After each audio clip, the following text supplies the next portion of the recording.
do you say to Anne's argument? Because that's really the crux of it. Who gets to decide? Is it the woman that, you know, is able to come to her own decisions or what's right for herself and perhaps or even her family at that given time, or essentially taking that right away from her and putting that into the hands of the state? Because you mentioned your personal experience, but some women may also say that actually that was something that they felt that they needed at that particular moment in time. What do you make of that argument? Who really gets to decide that, or who should decide that? Well, first of all, I think the most important thing is not, you know, the rights of the woman, absolutely, but human right is the most important fundamental right that we have. And the most important right as a human is to have the right to life. And when we take that life away, no other life exists. And Anne Furedi, you're so right. We all have regrets. I regret colouring my hair. I regret cutting my hair, different styles. I regret men I've been out with. But I shouldn't be sat here today regretting killing the 2 children and my only children that I would have had.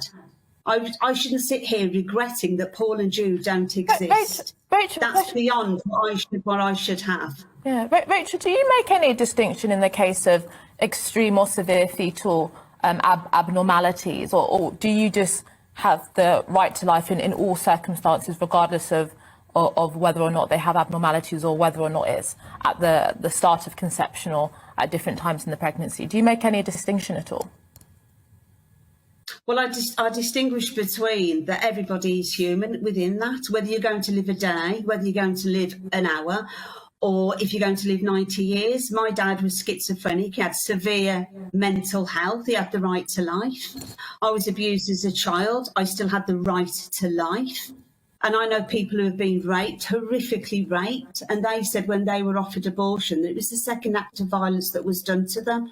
So I don't think this gives women rights, or it doesn't empower women. At Rachel's Vineyard, when I'm with these women that are massively impacted by abortion and what it's done to them, I always ask them, do you feel empowered now? And they never feel empowered, because an abortion story doesn't start the day you got pregnant. It starts from your upbringing and what went on there.